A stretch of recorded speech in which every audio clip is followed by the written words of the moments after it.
ద్రాక్షారామం, సామర్లకోట, చేబ్రోలు, ధర్మవరం మొదలైన చోట్ల 10వ శతాబ్ది శిల్పకళ కనిపిస్తుంది. మండపాలలోనూ, పంచారామ ఫలకం ఆలయాల చిన్న మండపాలలోనూ గుండ్రంగా ఉండే విడి విగ్రహాలు ఈ శిల్ప కళారీతిని వెల్లడిస్తున్నాయి. ఈ రీతి తొలి ఉదాహరణ ద్రాక్షారామములోని సప్తఋషులు అరుంధతి ప్రతిమల్లో కనిపిస్తుంది. సూక్ష్మాకారంలో ఉన్న ప్రతి ఋషి ప్రతిమ పవిత్ర గోదావరి ప్రాంతానికి ప్రతీకగా విశిష్ట రీతిలో ఉంది. ద్రాక్షారామం, సామర్లకోట మొదలైన చోట్ల ఉన్న ఆసీన గణేశ విగ్రహాలు బిక్కవోలులోని గణేశ విగ్రహాన్ని పోలినవే. వీటిలో వాహనమైన ఎలుక చెక్కి ఉంది. ఇప్పటి నుండి నంది విగ్రహాలు భారీగాను, అధిక అల్పకృతంగాను కనిపిస్తాయి. సామర్లకోటలోని వ్యాఖ్యాన, వీణాధార, దక్షిణామూర్తులు, వీరభద్రుడు, చండేశ్వర, బ్రహ్మ, సూర్య, కార్తికేయ, సప్తమాతృక ప్రతిమలు అదనంగా పుష్టిగాను ఉన్నాయి. గుండ్రటి ఉబ్బు ముఖాలు, దీర్ఘ నాసికలు, కాంతివంతమైన ప్రసన్న అభివ్యక్తి ఈ విగ్రహాల లక్షణం. పూసల దండల మీద ఊనిక, విపులమైన మడతలు, కటివస్త్రం, కుచ్చిళ్ళు గమనార్హాలు. ఇదే కాలానికి చెందిన సామర్లకోట, మాండవ్య, నారాయణాలయంలో రామ, లక్ష్మణ, హనుమ, రావణ, లక్ష్మీనారాయణ, వేణుగోపాలాది శిల్పాలున్నాయి. ఈ ప్రతిమలలో కొన్ని జానపద లక్షణాలు కనిపిస్తాయి. 9-10 శతాబ్దాల నాటి బిక్కవోలు, సామర్లకోట ఆలయాల విగ్రహాలతో ఈ విగ్రహాల శరీర నిర్మాణం, ఆకృతులకు సన్నిహిత సంబంధం కనిపిస్తుంది. 24 తీర్థంకుల చౌముఖ మందిరం వేంగిదశ శైలికి తొలి ఉదాహరణలో ఒకటి. ఇది క్రీస్తు శకం 957లో అమ్మరాజు నిర్మించిన కటకభరణ జీనాలయానికి సంబంధించినదై ఉంటుంది. చౌముఖ మందిరం స్తంభాన్ని రెండంతస్తుల సూక్ష్మ మందిరంగా మలిచిన రూపంలో నిర్మితమై ఉంది. 3 ఫలకాలుగా విభజితమై ఒక్కొక్క దానిలో 2 తీర్థంకరులు ఉన్నారు. మకుట భాగాన్ని మకర తోరణంగాను రూపొందించారు. శిథిలమై ఉన్నప్పటికీ ధ్యాన సముద్రంలో ఉన్న ఈ సన్నని నిటారు విగ్రహాలు అందంగా ఉన్నాయి. తీర్థంకరుల మందిరం జీనుడి తొలి ప్రసంగానికి ప్రతీక. ముఖలింగ ఆలయాలు కళింగ సాంప్రదాయానికి చెందిన ఒక ప్రత్యేక విగ్రహ సాంప్రదాయానికి, శిల్పకళకు ప్రతినిధులు. 8వ శతాబ్దం ఉత్తరార్ధానికి చెందిన మధుకేశ్వరాలయం సున్నితమైన శిల్పం కలిగినది. ఇది భువనేశ్వర్లోని పూర్వాలయాలను జ్ఞప్తికి తెస్తుంది.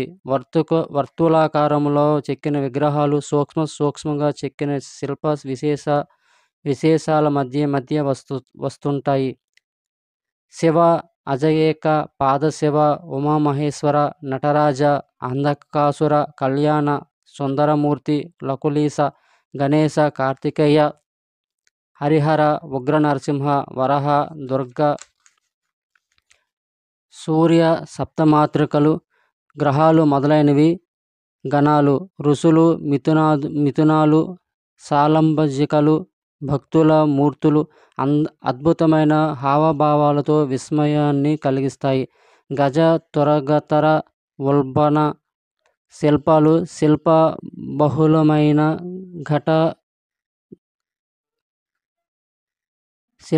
బహుళమైన ఘటపల్లవ కుడ్య స్తంభాలు, పూసల డిజైన్లతో వజ్ర మస్తకాలు, లతాపత్రం, పద్మాలంకృత పతాకాలు, పశువుల గుంపులు ఉపరితలాలను సుసంపన్నం చేస్తున్నాయి. అలంకరణ పద్ధతి, బాహ్య వ్యక్తీకరణ భువనేశ్వర్లోని పూర్వాలయాలను తలపిస్తాయి. హ్రస్వరూప విగ్రహాలు ఓ నిర్బంధ భావనను, మట్టి బొమ్మల ఆకృతి రూపాన్ని కలిగి ఉన్నట్లు అగుపిస్తాయి. కుదించిన ఈ విగ్రహాలు సన్నగా, ఉన్నతమైన విశాల వక్షంతో అతిశయించిన శారీరక నిమ్నోన్నత రేఖలతో ఉన్నాయి. చతురస్రాకార ముఖం, ఎత్తైన నాసిక, విశాలమైన ఉబ్బెత్తు పెదాలు, పొడుచుకొని వచ్చిన చుబుకం, వంపు తిరిగిన సంకుచిత భుజాలు, లావుపాటి కాళ్ళు, స్ఫటికంగా కనిపించే మోకాళ్ళు వీటి విశిష్ట లక్షణాలు. భావ ప్రకాశకమైన ఉబ్బు ముఖాలతో పాటు భావరహితమైన ముఖాలు కూడా కనిపిస్తాయి. బంతి కొప్పు, శిరోవస్త్రం, ముంగురులు, రకరకాల పూసల అలంకరణ, ముడులు వేసిన కుచ్చులు, భిన్న భంగిమలు ఈ శిల్పం కళింగ సాంప్రదాయం లక్షణం. ముఖలింగ ప్రాంత విశిష్ట విగ్రహ శిల్ప లక్షణాలు కోసల భువనేశ్వర్ శిల్ప సంప్రదాయాల ప్రభావాన్ని కూడా వ్యక్తం చేస్తాయి. అధిక సందర్భాల్లో శివుని వివిధ రూపాలు ఎప్పుడూ ఊర్ధ్వలింగంతోనే కనిపిస్తాయి. చతుర్బాహు గణేశుడు వాహనంతో కానీ వాహనం లేకుండా కానీ ఆసీన భంగిమలో లేదా నాట్య భంగిమలో ఉంటాడు. మధుకేశ్వర ఆలయంలోని పరివార మందిర బాహ్య ద్వారశాఖ మీద నాట్య వినాయకుడి విగ్రహం తన విగ్రహ శిల్ప లక్షణాలను విశిష్టమైనది.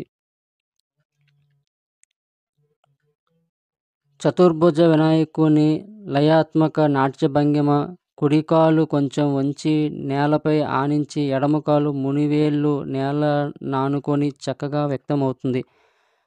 నుదుటిపై మూడో కన్ను ఎడమ వైపుకు వంచి పైకెత్తిన తొండంతో పట్టుకున్న శంఖం, చిన్న నత్త వంటి కొప్పుకు నాగబంధనం, అలంకృత చంద్రవంక, ఒక పుష్పబంధం గమనించదగినవి.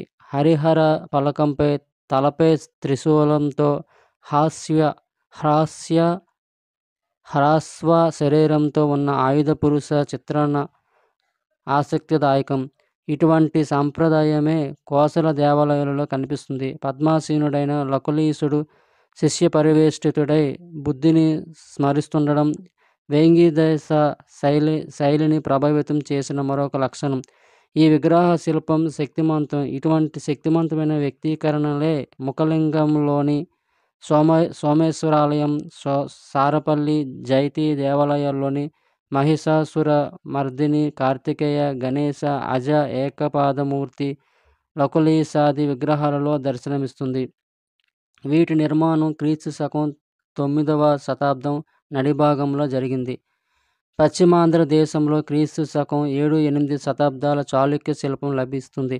విక్రమాదిత్య కాలానికి చెందిన తొలి ఆలయాలలో అలంకారిక భద్రావలోకనాలు, కోసలు, శిఖరాలు, స్తంభాలు, ద్వారబంధాలు, స్తంభాలు, గర్భగృహంలోని దేవకోశాలకు పరిమితమైంది. అలంపురంలోని కుమార బ్రహ్మ విగ్రహాలు కోమల యువ శరీరాలు, ఉప్పొంగిన ముఖాలతో ఉజ్వలమైన అభివ్యక్తితో దర్శనమిస్తాయి. మార్దవ రూపకల్పన, అర్ధనిమీలిత నేత్రాలు ఒక విలాస భావాన్ని సూచిస్తాయి.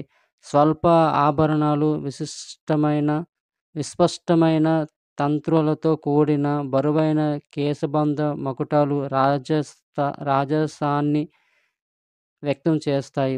మిథున ఫలకాల కూర్పు చిత్రణలో వాకాటక కాలచూరి సాంప్రదాయ ప్రభావం కనిపిస్తుంది. ఈ శైలి ఐహోళే ఆలయాలలో ఉన్నటువంటి వర్తులాకార పతాకాలలోని జంతువుల బొమ్మలు, ద్వారబంధాల మీద ప్రతిహార విగ్రహాలు, పుష్పమాలికలు ఇటువంటివే. ఎత్తైన చేతిలో నీలోత్పల ధరించి పార్వతీ మనోహర భంగిమలో ఉంది.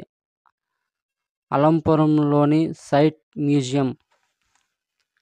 ఆమె ముత్యాలు, వజ్రాలు, పద్మాలతో నిండుగా అలంకృతమైన మకుటాన్ని ధరించింది. దానిపై నెలవంక కూడా ఉంది. పెద్ద కుండలాలు, తారాహారం, 3 పేటల గొలుసు, కటి ఆభరణాలు, సర్పవలయాలు ధరించింది. మనోహరంగా తలను ఒక పక్కకు వంచడం, వక్షము ఎడమవైపుకు వెనక్కు తోసి ఉండడం, పిరుదు బయట వైపుకు చొచ్చుకొని రావడం ఈ విగ్రహం సౌందర్యాన్ని మరింత ఇనుమడింపజేస్తుంది. ముఖం నుదుటి నుండి దవడ వరకు చతురస్రాకారంలో ఉండి ఆ తర్వాత చుబుకం చివరికి కొనదేలిన ఆకృతిలో ఉంది. ఎత్తైన వంపు దిరిగిన కనుబొమ్మలు, అదుదృక్కులు, మందహాసం, ముఖంలో తాజాతనం దాన్ని మనోహరం చేస్తున్నాయి. కోడవేలిలోని సంగమేశ్వర ఆలయంలో కూడా కాలచూరి శిల్ప పద్ధతి చూడవచ్చు. కోస్టాలోని ప్రతిమలు, గుండ్రని అంగాలు, బరువైన వక్షం, గొట్టాల్లాంటి కాళ్ళు, చతురస్రాకార ముఖాలు, ఎత్తైన వంపు తిరిగిన కనుబొమ్మలు, ఉబ్బిన కళ్ళు, ఊరిన బుగ్గలు కలిగి ఉన్నాయి. ఎక్కువ సందర్భాల్లో ఈ ముఖాలు చాలా వరకు ప్రశాంతంగాను, భావరహితంగాను కనిపిస్తాయి. హరిహర, లకులీశ విగ్రహాలు కొయ్య ముద్దుల్లాంటి ఆకారంలో ఉజ్వలంగా ఉన్నాయి. ఇక్కడ ఐహోళే, బాదామిలకు భిన్నంగా అర్ధనారీశ్వర ఉల్బణ శిల్పంలో నంది ఉండడం ప్రత్యేకత. అంధకాసుర ఉల్బణ శిల్పంలో అవయవాల తీవ్ర చలనం, ఐమూలలుగా పాదం కదలిక, దృఢంగా మోపిన కుడికాలి వంపు, వెనుకకు తోసినట్లున్న శరీరం శివుని విజృంభణ ధోరణిని తెలుపుతుంది. నటరాజమూర్తి కూడా ఇటువంటిదే. కాలచూరి ప్రభావాన్ని సూచిస్తుంది. ఆసీన శంఖనిధి, పద్మనిధి విగ్రహాలు బొద్దు ముఖాలతో సన్నని చిరునవ్వుతో కనిపిస్తాయి. మకర తోరణం, భూతమాల, మకర ప్రణాళం ఈ ఆలయానికి ప్రత్యేకం. ఇవి నాగరిక శైలి ఆలయాలలో కనిపించవు. అలంపురం వీర బ్రహ్మాలయంలోని విగ్రహాలు అవయవాల పరిమాణ నిష్పత్తిలో శరీరం సాగతీతతో సన్నని శరీరాలతో భిన్నంగా ఉన్నాయి. గంగా, యమున విగ్రహాలు వాలిపోయిన చిన్న భుజాలు, ఎత్తైన నాభి కలిగి ఉన్నాయి. గజ, వ్యాల, మయూర, హంస, పూర్ణఘట, కీర్తి ముఖాలు అలంకరణ సామాగ్రి. కడమర కాలవలోని శివనందీశ్వరాలయం స్తంభాల మీద రామాయణ ఘట్టాలు చెక్కబడ్డాయి. వీటికి కూడా శైలి శిల్పానికి దగ్గరి పోలికలున్నాయి.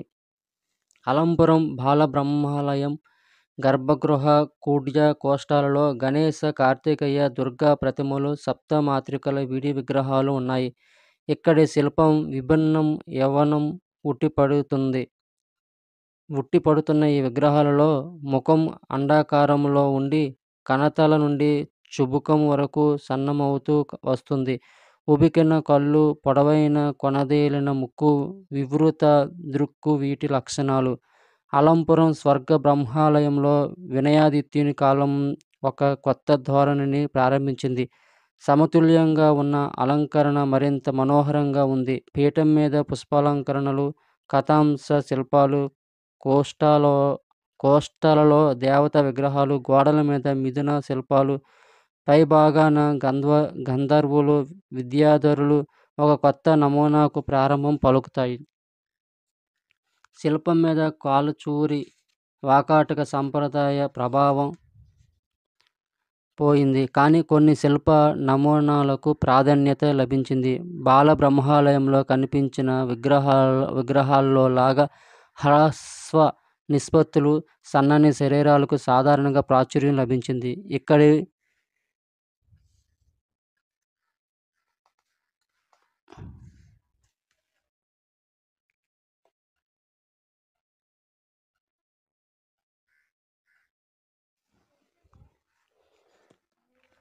త్రిపురాంతక, నటరాజ, త్రివిక్రమ విగ్రహాలు దృఢమైన వికర్ణ చలనంతో శక్తివంతంగా విశ్వ బ్రహ్మాలయంలో కూడ్య కోశాలలో నటరాజ ఫలకాలపై మనోహరాలంకారాలతో విస్తృతంగా అలంకృతమైన అనేక ప్రతిమలున్నాయి. కుడ్య శిల్ప ప్రణాళిక స్వర్గ బ్రహ్మాలయాన్ని, శిల్పరీతి గరుడ బ్రహ్మాలయాన్ని పోలి ఉంది. గంగాధర, త్రివిక్రమ, కావేరి, వరద, దక్షిణామూర్తి, నటరాజ ఉల్పణ శిల్పాలలో సన్నని శరీరము, ఉత్సాహము కనిపిస్తుంది. వీటిలో ఎత్తైన దవడ ఎముకలు, లోతుగా చెక్కిన కళ్ళు సాధారణం. సమతౌల్యంలోను లయాత్మకతలోను శివవిష్ణువుల పెద్ద విగ్రహాలు అధిక ప్రభావంతో కనిపిస్తాయి. కర్ణాటక ప్రాంతంలోని చాళుక్య కేంద్రాలలో కనిపించని దక్షిణామూర్తి రూపం ఇక్కడ ఉండడం దాక్షిణాత్య సాంప్రదాయ ప్రభావం. ఆలయ కుడ్యాలు వివిధ నమూనాలతో అలంకృతాలు.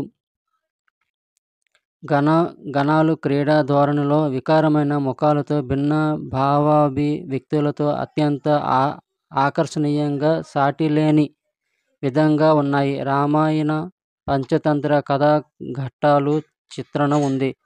పద్మబ్రహ్మాలయంలో కొమ్ములు కలిగిన ద్వారపాల ప్రతిమలు, జ్యామితీయ నమూనాలు ఉన్నాయి. కిందవైపు చెక్కిన స్వస్తికలు, జాలికలు, పలకలు వంటి జ్యామితీయ నమూనాలు భారతీయ ఆలయ వాస్తు నిర్మాణంలో అరుదు. సత్యవోలు, రామలింగేశ్వర, భీమలింగేశ్వర ఆలయాలలో వివిధ రూపాలలో శివ ప్రతిమలున్నాయి. భీమలింగేశ్వర ఆలయంలోని ప్రతిమలు చూడటానికి కొంచెం మోటుగా ఉన్నాయి. వస్తువులలో అలాగే అక్కడి శిల్పాలలోనూ ప్రాంతీయ లక్షణాలు అధికంగా కనిపిస్తాయి. భవనాసి సంఘంలోని రూపాల సంగమేశ్వర, భుజంగేశ్వర, సంగమేశ్వర ఆలయాలు 8వ శతాబ్దం చివరి పాదానికి చెందినవి. విస్తృతంగా అలంకృతమైనవి. ఇక్కడ గంగా, యమున, శివ, నటరాజ, మన్మథ, త్రిపురాంతక మూర్తి, హరిహర, గణేశ, యోగ, దక్షిణామూర్తి, దిక్పాలక, విద్యాధరాది విగ్రహాలున్నాయి. ఈ విగ్రహాల ముఖాలు యవనోత్సవంతో అలరారుతున్నాయి. శరీర భంగిమలు అలంపురంలో కనిపించినవే అయినప్పటికీ కోడవేలి సంగమేశ్వర ఆలయ శిల్పాన్ని అనుసరించినవి. చతుర భంగిమలోని అష్టభుజ నటరాజమూర్తి సౌందర్యానికి, పౌరుషోత్సాహానికి ఉదాహరణ ప్రాయం. సాగలాగిన శరీరం, అందమైన వంపులు అతిశయించి ఉన్నాయి. చతుర భంగిమలో మరొక అష్టభుజ నటరాజమూర్తిని లోకప్పు పలకంపై చెక్కారు. ఆసక్తికరమైన విషయం ఏమిటంటే చాముండ రూపాన్ని కూడా ఇదే రీతిలో చెక్కడం. పార్వతీ స్కందులు ఎడమవైపు ఉండగా బ్రహ్మ, విష్ణువులు ఇరువైపులు ఉన్నారు. ఈ ప్రాంత నటరాజ విగ్రహాలలో అపస్మార పురుషుడు లేకపోవడం సాధారణ లక్షణం. ఇటువంటి ఉదాహరణలే కోడవేలిలో కూడా లభిస్తాయి. అర్ధనారీశ్వరుడు త్రిభంగ భంగిమలో మనోహరంగా ఉన్నాడు. కుడి, ఎడమ భాగాల్లో శివ, ఉమలకు తగినట్లు శారీరకమైన వంపులు, ఆభరణాలు, అలంకారాలు చెక్కడంలో అన్ని జాగ్రత్తలు తీసుకున్నారు. నంది లేకపోవడం గమనార్హం. బండ తాండ్రపాడు శివాలయం, సిద్ధేశ్వరం, సిద్ధప్ప గుడి, వెల్దుర్తి రాజరాజేశ్వర ఆలయాలలోని గణేశ, దుర్గ, కార్తికేయ విగ్రహాలలో భవనాసి సంఘం శిల్ప లక్షణాలను చూడవచ్చు. ప్రాతకోటలోని మోక్షేశ్వర ఆలయ స్తంభాల మీద భాగవత శిల్పాలు, నటరాజ, కళ్యాణ సుందరమూర్తి మొదలైన విగ్రహాలున్నాయి. మహిషాసుర మర్దిని ఫలకాలలో రాక్షసుడు జంతు రూపంలోనూ మానవ రూపంలోనూ కనిపిస్తాడు. ఆయా దేవతల వాహనాలు లేకపోవడం గమనించదగిన విషయం. అలంపురం సైట్ మ్యూజియంలో నటరాజ, దుర్గా, విష్ణు, మహిషాసుర మర్దిని, ఉమామహేశ్వర, సూర్య, సప్త మాతృకాది విగ్రహాలున్నాయి. ఇవి 9వ శతాబ్దానికి చెందినవి. ఈ విగ్రహాలు నిటారుగా ఉండి గుండ్రటి ముఖం, కణతల నుండి గడ్డం వరకు వెడల్పు తగ్గుతూ ఉండటం సాధారణం. మొండెలు, విశాలమైన నున్నని భుజాలు, బరువైన వక్షస్థలం, ఎత్తైన నాభి, గొట్టాల్లాంటి కాళ్ళతో ఉన్నాయి. బాగా వంపు తిరిగిన కనుబొమ్మలు దట్టంగా ఉన్నాయి. వెడల్పాటి ముక్కు, లోతైన కళ్ళు, ఉబికిన కళ్ళు ఇతర లక్షణాలు. ఈ విగ్రహాలలో అవయవాలు గుండ్రంగా ఉన్నాయి. అసంగతమైన ఆకృతులు, ముఖంలో చిరునవ్వు లేకపోవడం కనిపిస్తాయి. మహిషాసుర మర్దిని, నటరాజ విగ్రహాలు లయాత్మకంగా లేవు. అవయవాల అమరిక సరైన నిష్పత్తిలో లేదు. 10వ శతాబ్దానికి చెందిన శిల్పాలలో అలంపురం సైట్ మ్యూజియంలో నటరాజు, ఉమామహేశ్వరు, మహిషాసుర మర్దిని, కార్తికేయ విగ్రహాలు పేర్కొనదగినవి. ఈ విగ్రహాలు చతురస్రాకార ముఖాలు, ఎత్తైన వంపు తిరిగిన కనుబొమ్మలు, పూర్తిగా తెరిచిన కన్నులు, పొడవైన కొనదేలిన ముక్కులు, లావు పెదవులు, బరువైన భుజాలు, స్తూపాకార మొండెలు కలిగి ఉన్నాయి. కాంతివంతమైన దరహాసం విరజిమ్ముతుంటాయి. 10వ శతాబ్దానికి చెందిన పాపనాశి పాప వినాశేశ్వర దేవాలయంలో అష్టదిక్పాలురు, నటరాజు, దశావతారాలు లేక బుద్ధుడితో సహా కళ్యాణ సుందరమూర్తి విగ్రహాలున్నాయి. మధ్య మందిరానికి పంచశాఖ ద్వారబంధం ఉంది. ద్వారబంధం నిలువు పట్టీల మీద పద్మదళ, లతాపత్ర స్తంభం, పత్రాలు అలంకరింపబడ్డాయి. పీఠం మీద ద్వారపాలకులు, పై అడ్డుదూలం మీద గజలక్ష్మి చిత్రింపబడ్డాయి. రంగ మంటప ద్వారబంధం కుడ్య స్తంభాల మీద నంది, మహాకాల విగ్రహాలు సజీవాకృత ప్రమాణంలో ఉన్నాయి. పాపనాశి అష్టభుజ నటరాజ విగ్రహం అలంపురం సైట్ మ్యూజియంలో భద్రపరచబడింది. శివుడు అపస్మార పురుషుని మీద చతురభంగిమలో అందంగా నాట్యం చేస్తున్నాడు. శివుని చేతిలో పరశు, పత్ర, డమరు, త్రిశూల, సర్ప అగ్నులున్నాయి. తక్కిన 2 హస్తాలు ప్రవారిత లోలహస్త ముద్రల్లో ఉన్నాయి. 3వ కన్ను ఉంది. జటామకుటం, సర్పం, చక్రకుండలలో ఏకావళి, 3 పీటల పూసల హారం, 3 వరుసల యజ్ఞోపవీతం, కేయూరాలు, కంకణాలు, పెద్ద నూపురంతో శివుడు మనోహర కృతిలో విరాజిల్లుచున్నాడు. కటి వస్త్రం చాలా చిన్నది. అలల వంటి అనేక మడతలున్నాయి. వృత్తాకార చలనంతో ఊరువుల మీద జీరాడుతున్నది. వేణువు మధ్యలో వాయిస్తున్న 2 విగ్రహాలున్నాయి. ఉత్తర తెలంగాణ ప్రాంతంలో ఒక కొత్త శిల్ప సంప్రదాయం కనిపిస్తుంది. క్రీస్తు శకం 9వ శతాబ్దం ఉత్తర వర్గానికి చెందిన వేములవాడ భీమేశ్వర ఆలయంలో అల్పోల్పన శిల్పాలు, చెక్కడాలు ఉన్నాయి. శిల్పాలలో మహిషాసుర మర్దిని విగ్రహం రూపీకరణకు ప్రసిద్ధమైంది. అష్టభుజ దేవి మానవ రూపంలో ఉన్న అసురుని తొక్కివేస్తున్నట్లు మలచబడింది. చాచిన హస్తాలలో శంఖం, కేటక, శూల, ఖడ్గ, పాశాలున్నాయి. దేవి మేను సన్నగా ఉన్నప్పటికీ శరీరంలో వంపు, తలవాల్పు, హస్తాల భంగిమ, ఆమె కదలికల్లోని ఉత్సాహం చక్కని రూపీకరణకు మంచి ఉదాహరణ. ఈ విగ్రహం సున్నితమైన నిర్మాణ రేఖలు కలిగినప్పటికీ భావాభివ్యక్తంగా లేకపోవడం కొట్టవచ్చినట్లు కనిపిస్తుంది. దేవి వాహనం లేదు. అలంపురం, ఎల్లోరాలోని శిల్పాలకు ఈ విగ్రహానికి పోలికలున్నాయి. ప్రధాన మందిరం వాకిటి పిట్టగోడ మీద శంఖనిధి, పద్మనిధి విగ్రహాలు, ముఖమండప త్రిశాఖ ద్వారబంధం మీది మకర తోరణం, లలాటం మీద గజలక్ష్మి దర్శనీయాలు. మహబూబ్ నగర్, ఆలవానిపల్లి వద్ద జైన దేవతల ఇటుక గుళ్లున్నాయి. ఇవి 9, 10 శతాబ్దాలకు చెందినవి. సన్నని శరీరం, దృఢమైన అవయవాలతో ఇక్కడున్న తలలేని ఆసీన మహావీర విగ్రహం దృఢ సంకల్ప శక్తికి వెదజల్లుతూ ఉంది. 10వ శతాబ్ది నడుమ భాగం క్రీస్తు శకం 945 పరిసరాల ప్రాంతాలకు చెందిన జైన విగ్రహాలు గంగాధర, కూరియల, కొండన్నపల్లి అని పేర్కొంటారు.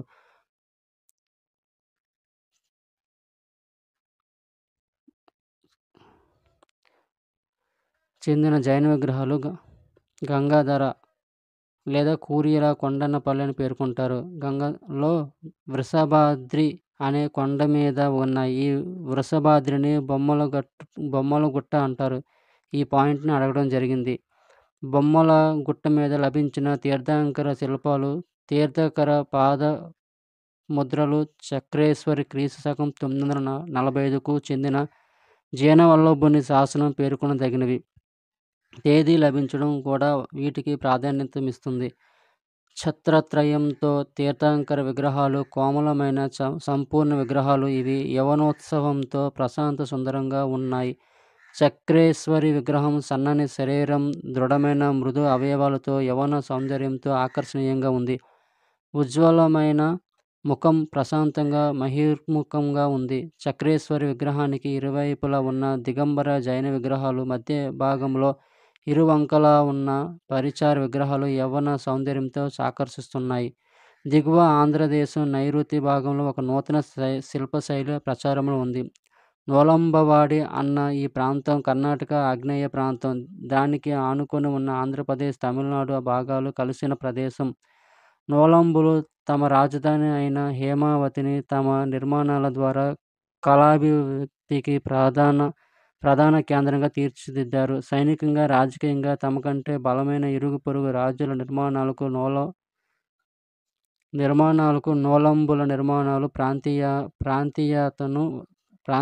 ప్రాంతీయానుకృతులని కొందరు పండితులు భావిస్తున్నారు. కానీ జాగ్రత్తగా పరిశీలించినప్పుడు ఒక విశిష్టమైన రీతిలో ప్రాంతీయ శిల్పశైలి రూపంగా నూలంబుల శిల్పం గోచరించక మానదు. అందుకే దీన్ని నూలంబ శైలి అంటున్నారు. హేమావతిలోని నిర్మాణాలు క్రీస్తు 9, 10 శతాబ్దాలకు చెందినవి. సిద్ధేశ్వర ఆలయం క్రీస్తు 9వ శతాబ్ది శైలికి ప్రతినిధి. గర్భాలయంలోని భైరవమూర్తి శక్తివంతంగాను సుందరంగాను ఉంది. లలితా సహస్ర భంగిమలో కూర్చున్న తరుణ భైరవమూర్తి సహజ రీతిలో లాంఛనాలు ధరించి సాంప్రదాయానికి భిన్నంగా ఉండడం గమనించదగిన విషయం. త్రిశూలాన్ని పట్టుకొని ఉన్న వేళ్ళు బిగువుగా లేవు. డమరుకం అరచెయ్యి మీద వేళ్ల మీద ఆని ఉంది. వేళ్ళ మీద ఆని ఉంది తప్ప 2 వేళ్లతో పట్టుకుని లేదు. 2 వేళ్ల మధ్య డమరుకాన్ని చిత్రించడం సాధారణం. గుండ్రని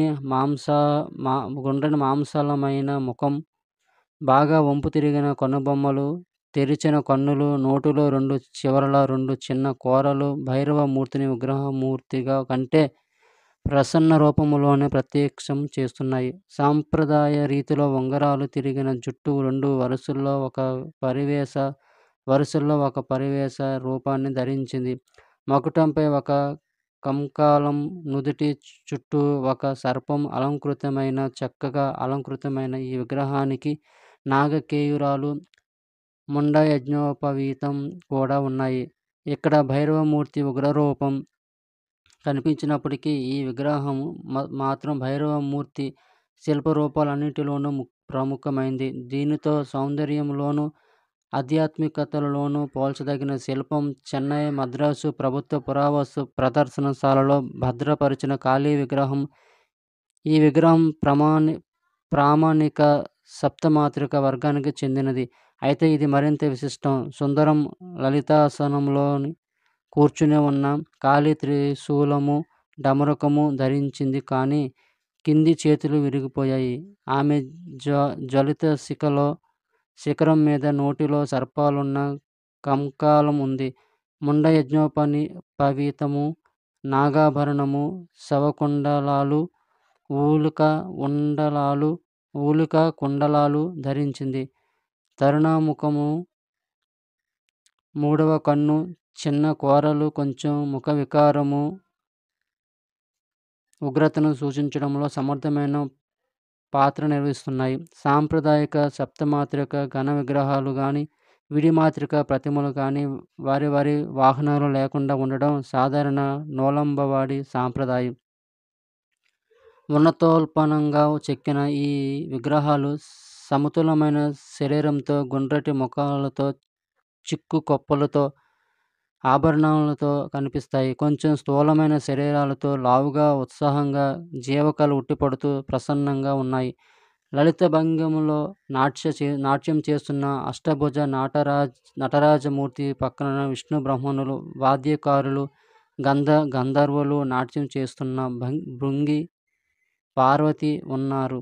ఒక నర్తకి అద్భుత సమన్వయంతో కనిపిస్తుంది. విశాలమైన పంచశాఖ ద్వారం, మకుటం మీద యమున, ఎడమవైపు కూర్మం, కుడివైపు మకరం మీద గంగతో పేర్కొనదగినవిగా ఉన్నాయి.